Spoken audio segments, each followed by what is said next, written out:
Welcome to the Weekly Trend, a podcast for navigating the markets through the lens of technical analysis. The Weekly Trend podcast is provided for educational purposes only and does not constitute any professional advice. Listeners should not act upon the information or content without first seeking advice from a registered financial planner. All right, welcome back to the Weekly Trend podcast. Today is May 15th, 2020. The S&P 500 closed at 2863. I'm David Zarling. I'm here with a guy who likes to Judy chop S&P 500 ranges, Ian McMillan. We're back at a price level, Ian, with a close at 2863 that has some importance going back in time. And I think that's where we should start.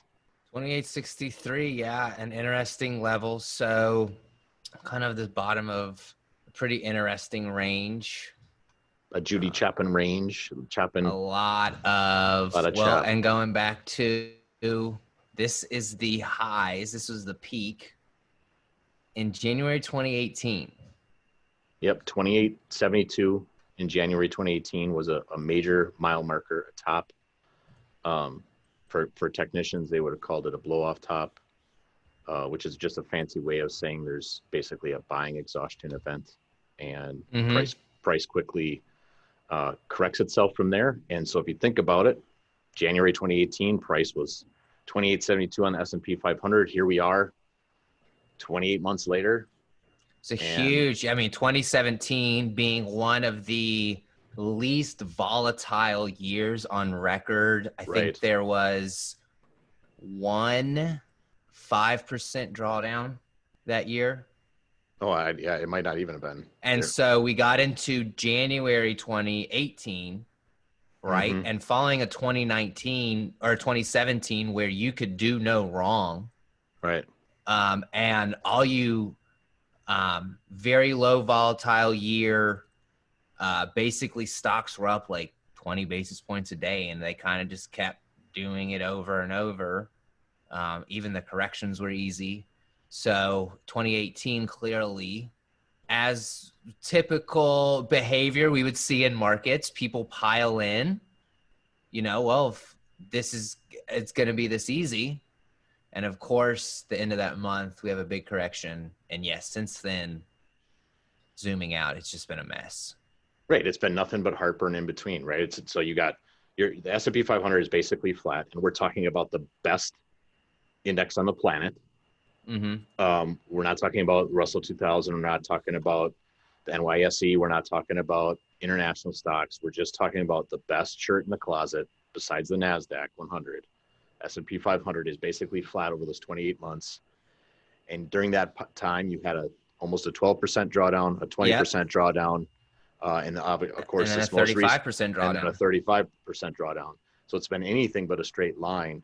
So a frustrating period in markets. Yeah, that's a lot to sit through. Other than this past fall, it really and then I would say the rebound after, the first half of 2019 and then the last quarter of 2019 and into February of this year. Right. Were fun. But other than that, it's been miserable. Right. It's been a sideways, frustrating market for investors. With nothing but massive price movement in between. Some would call that consolidation. If price is moving sideways in these price swings, it'd be hard to call it a range. It could be distribution. It could be consolidation. I know you're sending out a letter here soon that's going out to our clients that just highlights the importance of this level. And that's kind of why I wanted to start this podcast with it, is just the importance of 2872 on S&P 500 and how price vibrates around that level in both directions. And we saw this, obviously, I think this is a lot more dramatic, but we know something you like to keep in mind a lot, I know, is that from easy markets or from hard markets come easy markets. Right. And it obviously works vice versa. We have 2011, 2012, miserably choppy years into a 2013, 2014, which are beautiful. 2015, 2016 are, leading up into the election are horrible chop. That leads us into 2017. Very easy market. Yeah, right? and for the most part, 2018, I mean, I know you had that February in there, but up until September 2018, a very easy trending market. And so we're right back in this 2-year choppy. I mean, this is what markets do. They consolidate on large.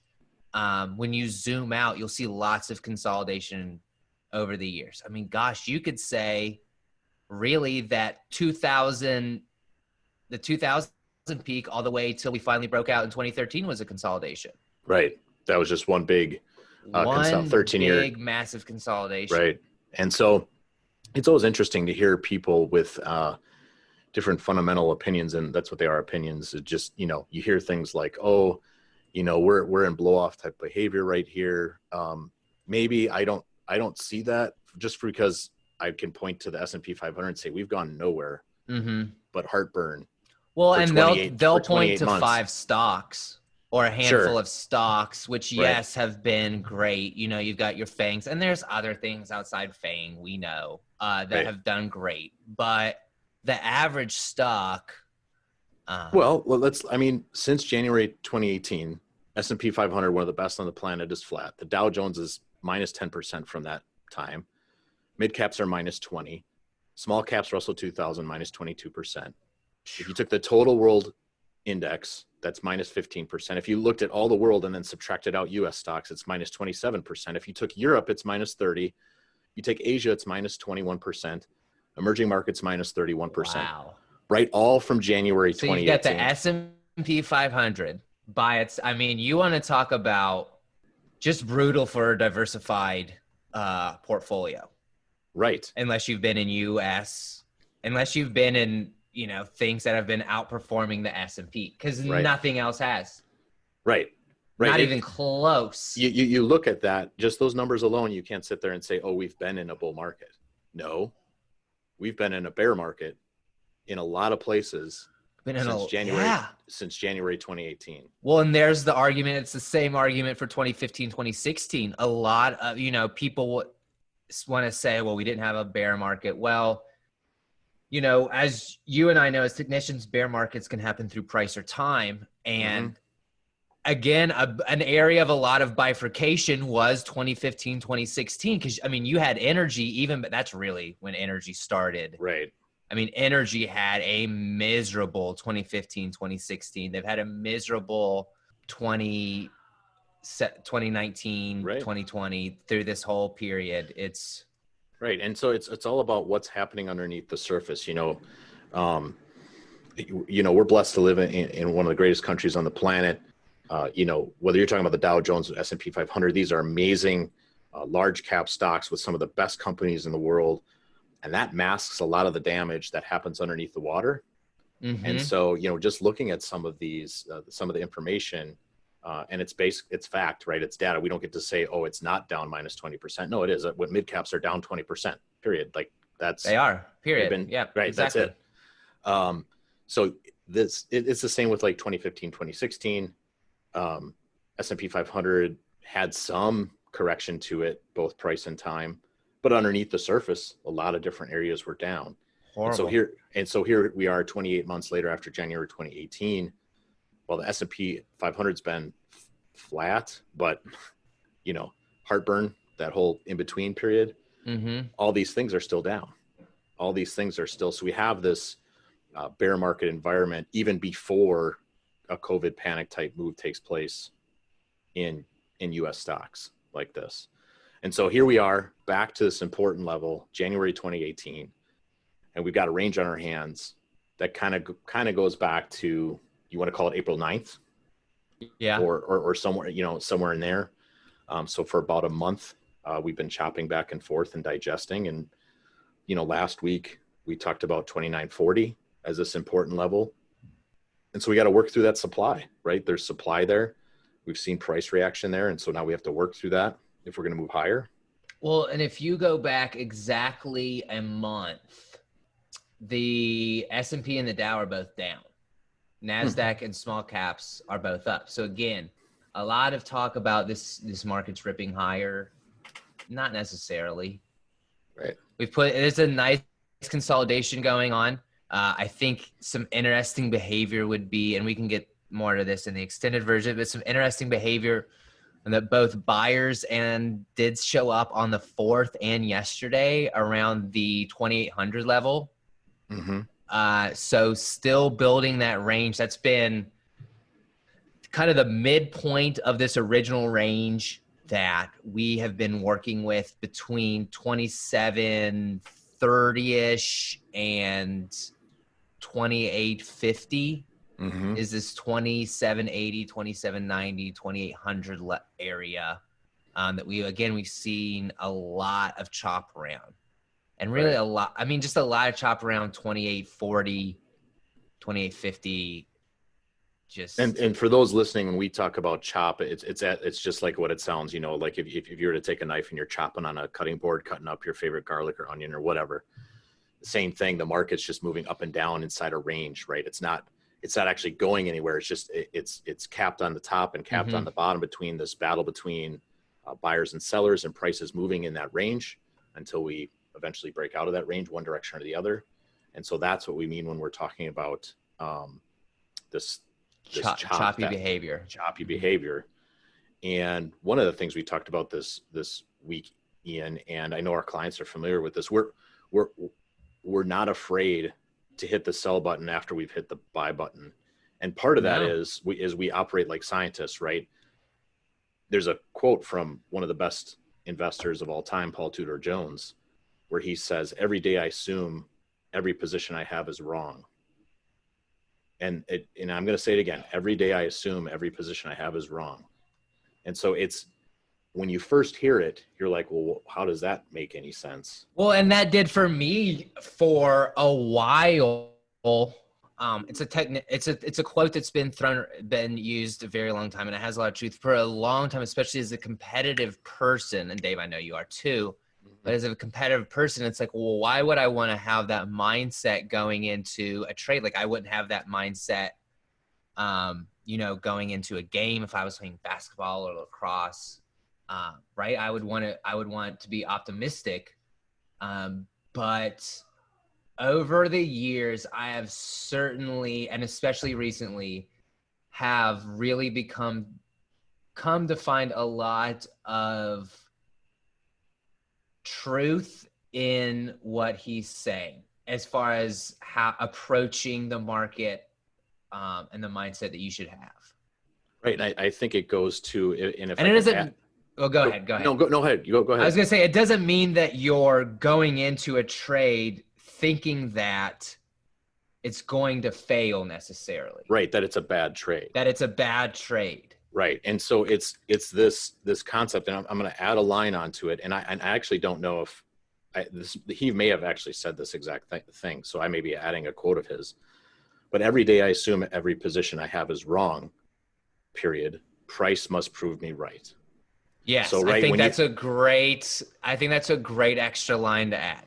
Right. And so it's very similar to a basketball player, right? I know you coach, have coached youth basketball. And I have too.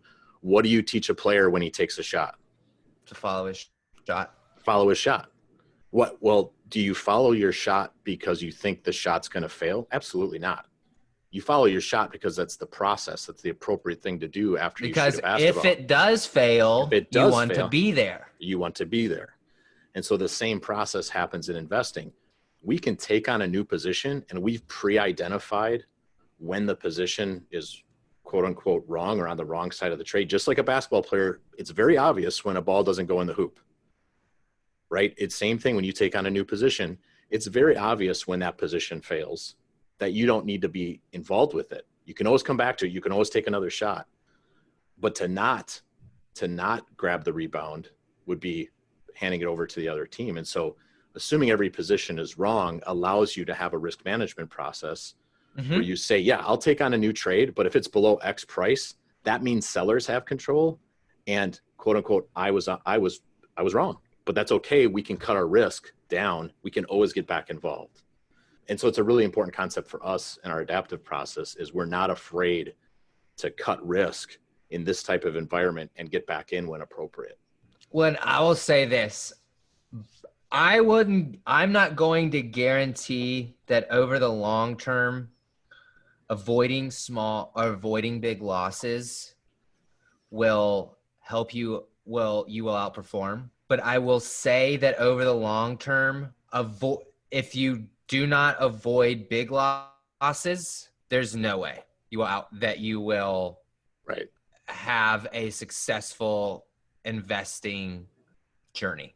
Right. And those who have gone through the adaptive education with us, they know the four main outcomes for any new position taken within a portfolio are really, we're trying to limit it to three, but there's four outcomes: big win, small loss, big loss. We're trying to eliminate that number four, right? Because that's what really crushes your portfolio over time. So if you can keep your portfolio in the top three, again, that goes back to, we're not going to shoot 1,000% on the basketball floor, but if we can eliminate those big losses, if we can keep the Boeings out of our portfolio, The and energies, the energies out of our portfolio, the financials out of our portfolio, over time, that adds up. And it's a very important concept, because like right now, right, S&P 500, what are we looking at for, year to date? We're still down. S&P 500 down about 11. I was going to say, I guess 11. Yeah. Cause about 11%. But you look at something like XLF, I got to pull this up. XLF since the beginning of the year is down somewhere around 31%. So by keeping financials out of the portfolio, that's helped improve returns, because you're keeping those big losses out of the portfolio. Well, and none of the major indices were positive this week. Right. And so these two kind of, the things we're covering go hand in hand. And so, if we're going to follow our shot, Ian, on some of the indexes, like let's talk about the NASDAQ or small caps or S&P 500, when do we know the shot hasn't gone through the hoop? What levels are we breaking below? And we've talked about lines in the sand on this show before, but what levels in your mind, when we look at supply and demand, that are important, that need to hold for us to know the evidence points towards the position being right? So I'd say on a big scale, as far as this uptrend goes, I think you want to see the Qs hold above 204, and especially up here closer, probably the 218, 220 level. But below 204, things get pretty questionable as far as a sustainable uptrend. And there's other levels. 211's important. But it would all start with, obviously below 220, right, below 218 things, because those were important levels on the way up. They were resistance on the way down, like an early March. Yep, where we bounced and then they sold it. They were resistance in mid-April. We've kind of fluttered around there recently. In fact, the behavior between April 17th and yesterday there's a lot of polarity. There's a lot of polarity in the last month around 218 on the NASDAQ, on the QQQ ETF in particular. SPY, I would say more specifically, if we're going to go with the S&P, 2,800, 2,797, if you want to be specific. But yes, 2,800, 2,790, that area. We definitely want to stay up above 2,845-ish. Right. Again, this is a lot of chop. We've kind of have two ranges, I would say, almost overlapping each other. Right. So we've got a range from 2,730 to 2,845, and then another range from 2,790 to 2,940. Right. And they're just kind of snaking over each other right now. There's a lot of price history, a lot of short-term price history in here. And this is all vibration around that 2872 area, going back to January 2018. And I know that letter's going out to clients soon, and they're going to be able to see that chart and have a very clear line in the sand. It's the same as August and September of last year. Right. It's a very similar. Now that was, that lasted 2 months. Right. And so we can last in that same chop for a month or so more. And we actually got above there, broke down again in early October, and didn't really get out of it until, if you attended the Lunch and Learns last July and October, clients are very familiar with the 30-25 level. And right now we're just trying to get through 29.40, I would say. Right. And so we're in this sideways range for now, with buyers showing up, in the 27,800 level, sellers showing up in the 29.40 level. And until that works off in either direction, it's just going to be, and clients know this, we have a game plan for either direction out of there. And so we'll manage accordingly. Are you noticing any other areas that, like I can think of like small caps, for example? It's nice when they participate. Reclaiming 125 on like an ETF like IWM would be important to see. We did not. We did reclaim it today. That needs to stick. 125, 126, very important. There. Any other areas that you're looking at? Like, it'd be nice to see them participate. They're not participating in a way that gives you. I'd say, a lot of people want to see emerging markets participate. As long as something like EEM's above 35, that's fine.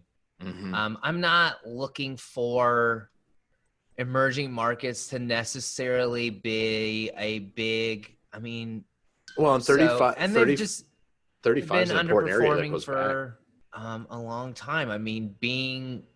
If you are waiting for something like emerging markets to be outperforming in 2013, or they did have a good 2017, but be waiting a long time. Something that's been underperforming for almost a decade. I'm not sitting on the edge of my seat. That's not, I'll say this, it's not part of my checklist to be bullish on U.S. equities. Right. Like, that emerging markets have to be an uptrend to be bullish U.S. equities. The $35, you pull up something on like EEM, an ETF for emerging markets, and it's an important level that goes back in time. EEM is basically at the same price it was back in 2006, just to give people an idea. That is, that's 16 years of sideways since May. So, it's an important price level that goes back in time, and it's nice when it's not when I would say when emerging markets are in an uptrend, those can be some of the strongest overall equity market environments that there are. Well, and I say, and we don't have to go over this in detail right now, but if you're a technician out there and you're listening to this part, pull up a full long-term chart of EEM going back to its inception in 2003 and draw a line at 36, 37, basically where the highs of this recent rally. And let me tell you if you think that there's price history there. Right. Or important. Yeah, there's definitely importance there. And we've got to get over that. Yep. I don't think that they need to outperform. Same with small caps, but they do have to participate. We're not going to go anywhere without small caps.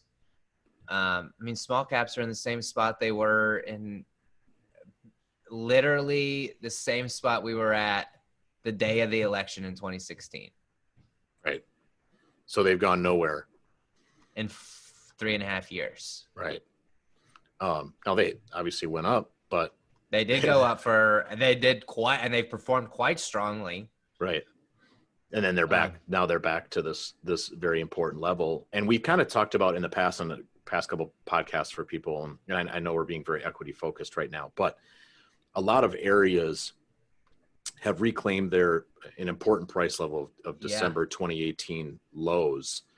Some are right there at them, just above them, and so we need them to hold. Any spots that aren't, that are noteworthy, that are still below, their December 2018 lows. I suppose, technically small caps they're still below that price level. They are, which is 126. Right.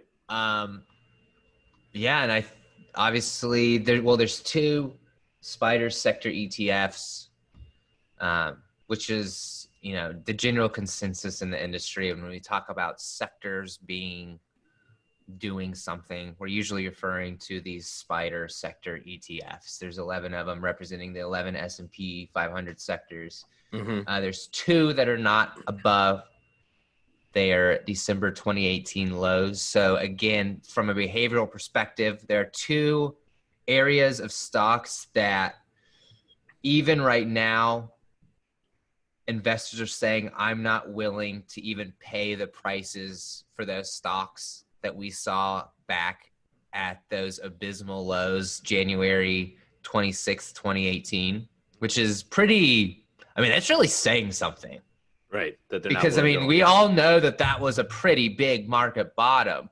So if some people are saying they're still not even worth that to me. So those two areas being financials and industrials. Right. Real estate also weak. Real estate R is above. But, gosh, even like basic materials are above their 2018 lows. Right. Which is, they're pretty weak. Right. But yeah, financials and industrials, really banks. And industrials. Right. And banks are a big part of that. And insurance. And interestingly, banks being a big part of the XLF or financials sector, underperforming for 28 months, the S&P 500. Yeah. Which actually ties back to January 2018. Since January 2018, Chris Kimball put out a great chart about the relative strength of banks and the S&P 500 going back to January 2018. And it's been nothing but a downtrend since then. Well, and look at the type of market we've experienced during that period is a very frustrating type market. Even when you look at banks in general, while they had such a strong rebound, banks, they never recovered from, obviously they were hardest hit in 2008, 2009.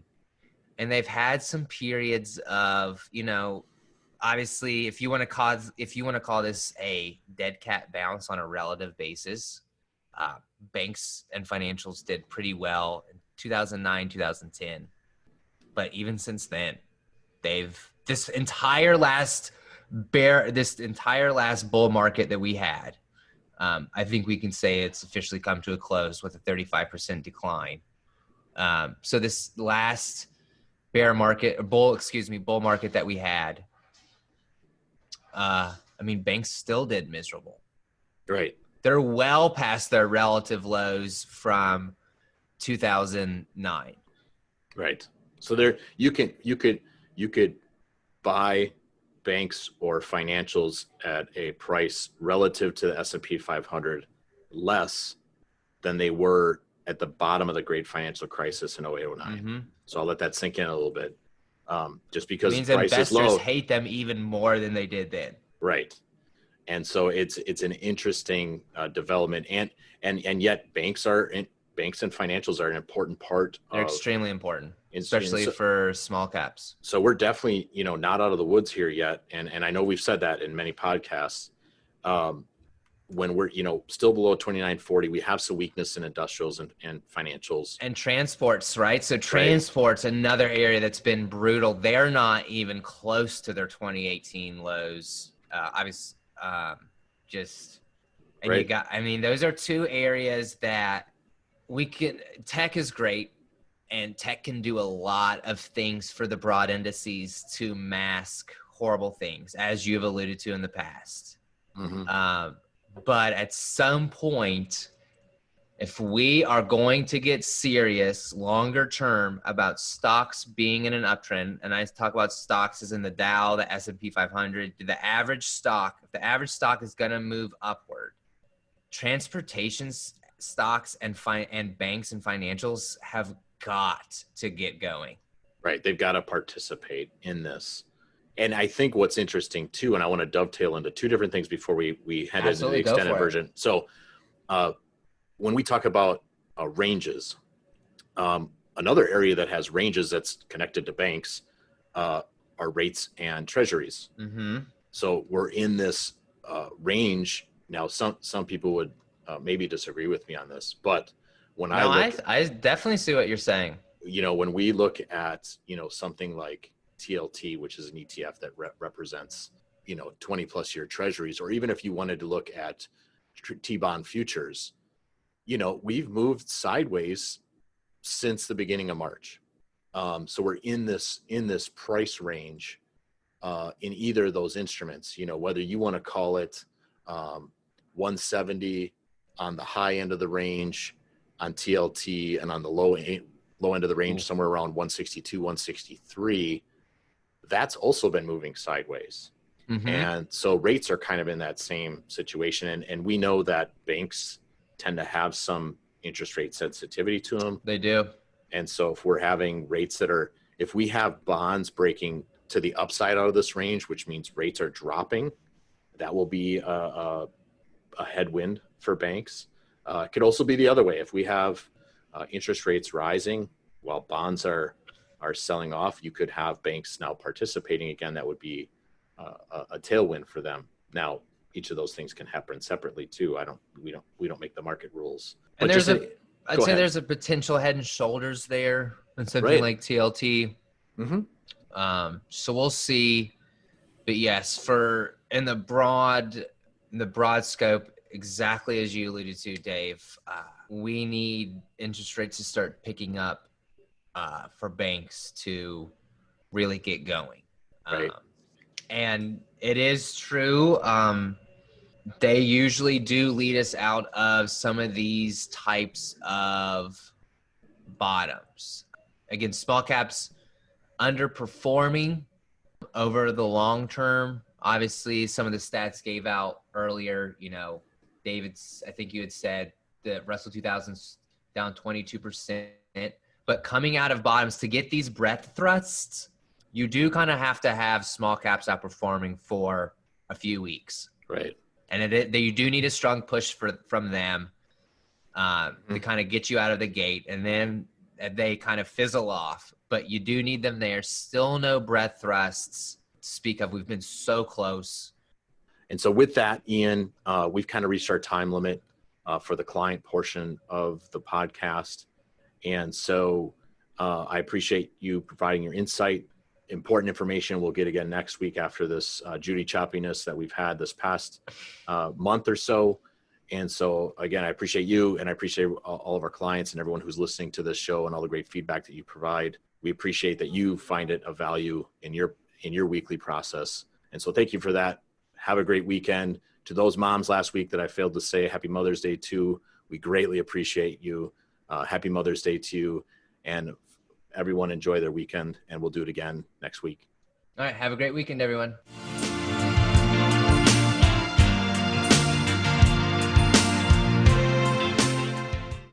All right, heading into this extended version where I wanted to jump to first, Ian, that didn't necessarily get a lot of pub this week is, we've got oil back above $29. Really? Yeah. So we've, that's a change. That's an important resistance level going back in time. If we look at something like the February 2016 lows in oil futures, we reclaim that this week. That's important information. Obviously, when you had a negative contract price out there previously, it's good to see something like that demand return to a product like that that is typically economically sensitive. So if we could stay above $29 in oil, I think that's a good thing. Another area that we're starting to, we've talked about gold miners in the past on this show. We're starting to see precious metals here perk up for sure. They have, it's been a heck of a trend, both on an absolute and relative basis. I wouldn't say not the smoothest.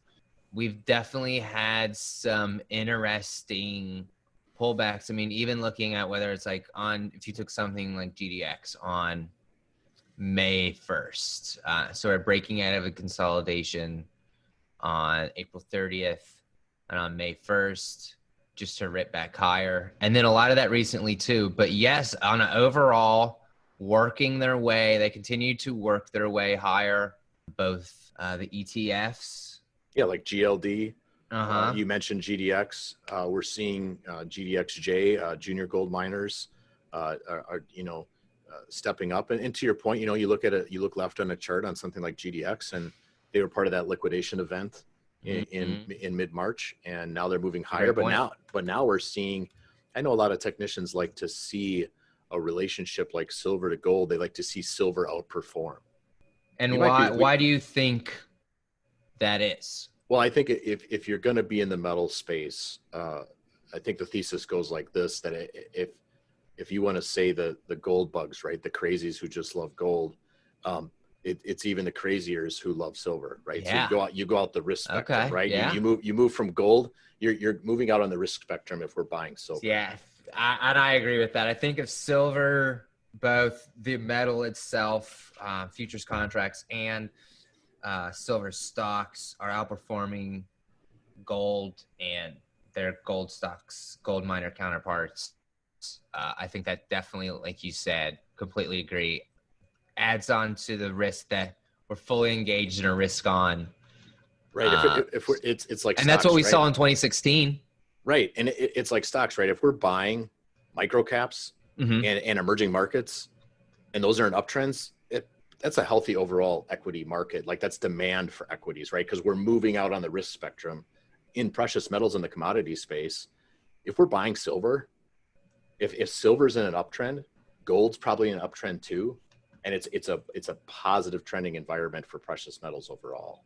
And so if we can see silver start to outperform gold, that's going to be a benefit to the area overall, to see that happening. And we had, you could say if you took like an ETF of SLV versus GLD, you had some type of breakout this week. It not out of the woods by any means. No, not out of the woods, but it's certainly a start. I don't think that you want to start getting aggressively overweight. Yeah, it all depends on your entry, right? But if we're seeing silver outperform gold, that's not bearish the precious metal space. No, it's not. And this could be, a rally back to, if you want to call it this breakdown level, below the July 2019 lows. We can certainly rally back there. Well, and what's interesting, seems that over the short term, precious metals are, certainly in favor. Right. They're turning the corner. You look at something like SLV, and I'm pulling up a chart of SLV, and, we look at just call it the 13 level, like we're around $13. We've got a little island reversal back here on March 20th on our hands. So good eyes. So we've got something on our hands where there was an overextension or maybe an oops type move in price of SLV back March 20th, 19th, and all of a sudden quickly reclaimed $13, and it's been off to the races. So from false moves come fast moves, right? In the opposite direction. And so we could see silver continue to rip higher. And if it's doing that, outperforming gold, that's bullish for precious metals overall. What an interesting environment to have, right? So you've got gold miners, which, they've had a great year. It's not just recently. In fact, they've had a great, really not just year to date, but the last 12 months. They've been pretty strong. Like gold miners breaking out of a base that goes back to 2013. Gold miners, you've got the S&P over the last 12 months. The S&P is up 1%. Gold miners up 76. But you've also had tech. Right. So it's an interesting environment to have gold miners and tech, kind of two, what most I think would deem as typically opposite ends of the risk spectrum. Both really significantly outperforming. It's interesting. And then you've got, biotech here outperforming. So it's an interesting mix. Right. And it's one of those, for using a term that's probably overused, inflection point, because are we talking about an inflationary environment where all precious metals are getting a bid, and that means interest rates are higher and stocks are higher? Or are we talking about stocks rolling over here and we're buying gold as a protection, as a panic asset, and bonds, and so interest rates are actually falling? We appear to be at this pivotal point right now, right? We just talked about treasuries being in a range, S&P being in a range, and gold breaking out. So gold's breaking out, but it's not definitive on whether that's a inflationary move or if that's a protective move. And exactly. So I think that's a great way to put it. It's TBD, and that's okay. We can take each chart on their own. We can own things, and we don't have to say, "Oh, we're only owning gold if we're panicking," or why don't we just own it if it's breaking out, and it's in a new uptrend and it looks good versus something like that. You taking GLD versus SPY, those type of things. I don't think in 2003 to 2007 it was, it was not a panicked environment. Right. You can have the stocks and precious metals, commodities going up together. That is an environment that exists. We haven't had it for a while, but that is an environment that could happen. Yeah, not really since 2016. Right. So interesting development, seeing oil above 29, seeing silver get perky, potentially on the verge of outperforming gold, even things like silver junior miners ripping higher. Just an interesting thing to take a note of. Yeah. This week we kind of had this a chart or a candle. So we got up into 2940, and then we had what's called a bearish engulfing candle on a daily basis off of that level, and that was on the 12th. We had some follow through the downside, but we did have some follow through. A bearish for newer technicians or those out there, a bearish. Well, Ian, why don't I let you describe what is a bearish engulfing? Well, bearish engulfing is just a candle that its full body is larger than the previous candle's body. So the high is higher than the previous day's high. The low is lower than the previous day's low. So it engulfs the full length of the previous candle, obviously finishes lower. And sometimes it can engulf multiple days. It can. Or you could have a week that's a bearish engulfing week that engulfs multiple weeks. And that's what we had. I mean, this took out 3. So the candle on the 12th took out the candles from last Thursday and Friday and then this Monday. Right. And so you had a bearish engulfing candle is what I like to call a potential reversal candle. And we need to talk in potentials, not absolutes, because technical analysis is not about predicting, it's about planning. And so you've got this 2900 level that we know is important. We get a bearish engulfing off of there. It doesn't, any type of reversal candle, whether it's bearish engulfing, a hammer or some type of shooting star or something like that, or a doji, doesn't mean anything until you got follow through. And even then, interestingly enough, it's still a tricky pattern. Right. I know you mentioned Bespoke had some. It was actually Optuma. Oh, Optuma. That's right. I apologize. Yes. Had a stat that Optuma had a stat earlier this week that since 1980, we've had 177 bearish engulfing candles on the S&P. On average, we were higher a month later with a return of about 0.0 or 0.87%. Now, I will say, if you had extended this study to include a follow-through day, I bet the stats aren't as no pun intended, positive. Right. But really cool that Optuma has it. Yeah. And everybody, people know we're fans of Optuma. We use it. It's a great way incredibly powerful. So thank you to the people at Optuma for that. But really interesting stat that not all bearish engulfing mean disaster.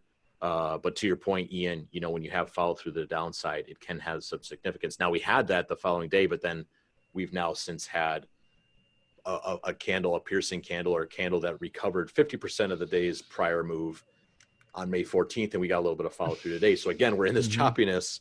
We had bearish engulfing on one side, and then we had a reclamation or type of reversal candle on the 14th.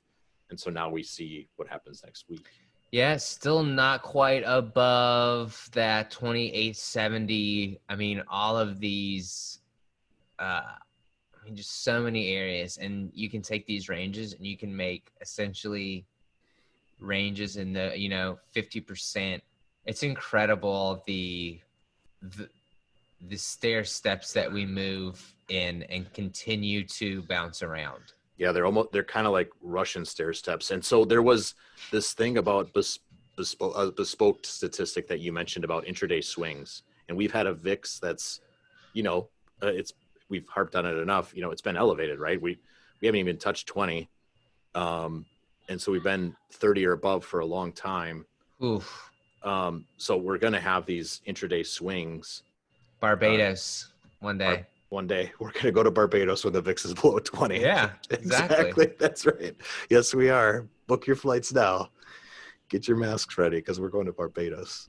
So Bespoke came out with some statistics about this, about intraday swings. Yeah. So the last 2 days we've been down intraday 1%, closed positive 1%. First time since January 2009. Really? Yeah. That seems so interesting. Clearly, I mean, it's not like it happened on March 9th, 2009, but right. But it's interesting that if you had asked me that scenario, I don't know that I would sit there and said, yeah, the last time is 11 years ago. Right. I would have thought that happens a couple times a year, maybe. So that's really interesting. I would have assumed it would have happened in like a bottoming like 2019. Right. Around, yes. Yeah. Coming true. out of that. Yeah. Coming out of that scenario. Interesting. So we're in this range, Ian, equities, treasuries, we're seeing gold breakouts. We're keeping an eye on rates, obviously tied to treasuries. We have surveys out there, and I always get a little bit leery of surveys because sometimes people do different things in their actual life than they do on the survey. And so we have surveys out there that show a fair amount of bearishness. And we talked last week about a fair amount of bearish positioning. I think the number was like 40 billion in hedge type positions. But we've also had a put call ratio on May 12th that was about 50%, which is the lowest reading that we've had basically since February 19th when this correction began. And so we do have some mixed signals of either overhedged, which could be capping the downside, because if everybody's hedged, then likely that price can't go too much lower. At the same time, we have statistics like that we can look at and say, you know what, maybe there is a little bit of complacency here as we're bumping up against this retracement at an important level that goes all the way back to January 2018. So really important level that we're at right now on many different assets and aspects. Yeah. And I wonder if, from a broad, it's funny you bring that up. It's funny you bring up the word complacency. When we've been ingrained, right? So, for better or for worse, besides, 2015 kind of sucked. Fall 2018 also kind of sucked. But for better or for worse, buy the dip has worked for a decade, right? If you stepped in when stocks were down 10, 15%, really even 5 to 7%. But if you stepped up and, when stocks were down, you were right. And I wonder if that's still a lot of comments I hear from people outside of the industry, both friends and non-friends and family and really even when this started. So, I'm talking like mid-March of like people wanting to know, like, when can I buy stocks? And so there's definitely this. It's in the back of the mind. Yeah, there's definitely this, I think this sentiment out there of, okay, yeah, this sucks. And like I said, 2018 wasn't fun either, but, if I just stepped up and I bought stocks, I was right. And I wonder if this recent downturn has done enough to damage that mentality. I don't think it really has. Well, and I think you have a little bit of a generational divide, right? So a lot of our clients would be in or near retirement, and so they've experienced an 08, 09 or a dot-com bust. Or a dot-com bust. And so even before that, in 1987. Right, in 1987. So they're very familiar with the importance of risk management, right? That the priority number one is can be return of capital, and there's a time to get return on capital. And so risk management's priority number one, where if your investing lifespan is mainly predicated around the 09 to now period, for sure you've had, like you talked about, drawdowns that have been significant, 20, 30%, but not to the degree of those two. And so, like you said, buying this eagerness of retail investors to buy into it, it does sit in the back of my mind as something like, it's interesting that there appears to be a no fear type attitude of buying. There's still a no fear. Again, I think you put it nicely when you say there's a lot of statistics out there whether you want to use AAII, whether you want to use these money market flows statistics or other polls that people have, and they do point to where there is obviously a lot of cash on the sidelines. People are very bearish. People are very scared of what this coronavirus pandemic is going to do to the economy, both here in the US and abroad. But yeah, there's also a lot of that this is just too easy. Stocks, of course, will go higher. Right. And so and in the end, the beautiful thing, and I know we talked about this earlier this week, having price reject off of 29.40 for the second time is important information that we can use. So as we go forward in time, we're Bayesian in our analysis, meaning as new data comes in, it provides new and better information.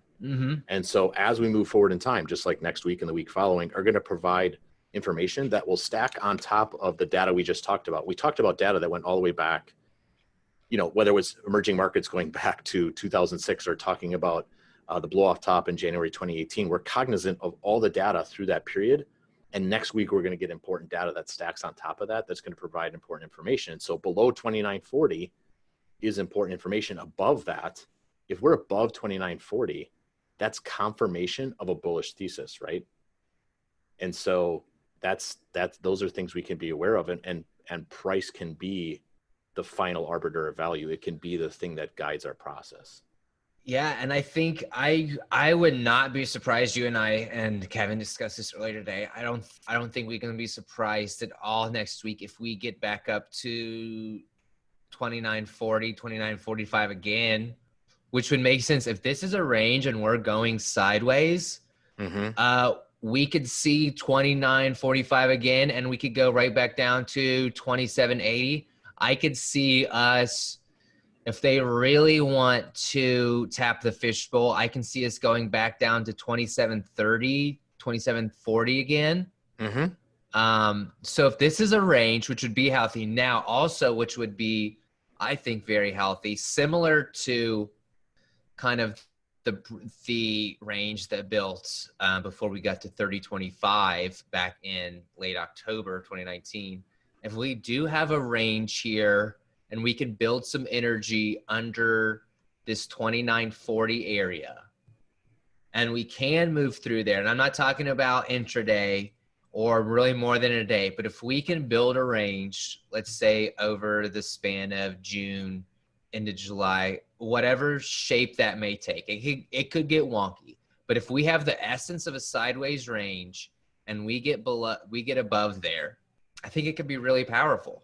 Oh yes, it would be a great risk management level, right? It'd be a great risk management level, yes. In technical analysis, right? That's called polarity. There's a great chart that you're going to be showing with our clients and that you put on Twitter. Basically, this concept of once an area of resistance is reclaimed or taken over, that then becomes support. And then vice versa, once you're below a level of support, that becomes resistance. And 29.40 is one of those areas.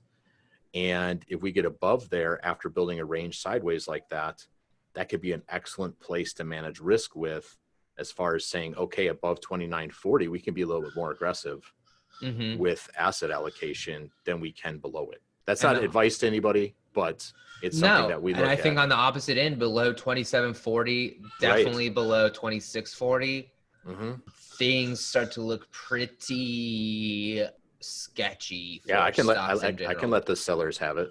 If we're below, if we're below that level, we can let the sellers have fun. And I think even really 27.40 is somewhere that I don't necessarily need to be getting cute and playing a guessing game. And again, I'm sure, just as we're seeing now, that obviously the individual stocks, lots of individual stocks moving higher. The bifurcation that's going on right now is even, I think, magnifies more how important relative strength is and being in those areas. Absolutely. And obviously, as you and I, it's no secret, and I think it's the way a lot of very disciplined technicians work, especially someone like JC Peretz, who talks about this all the time, kind of this top-down approach of being in the strongest assets. And if that's stocks and we're looking at sectors, the strongest industries in those sectors, and then the strongest individual stocks in those industries. And it's really showing up right now. Absolutely. If you've got things like the NASDAQ 100, that's, basically, let's just call it flat on the year, but you've got financials still down dramatically. That's a tremendous spread between those two. So that spread can narrow, don't get me wrong, but it can also continue, and you can have continuing dispersion, continuing bifurcation and separation of stocks and sectors. And like you said, doing that relative strength homework, very important.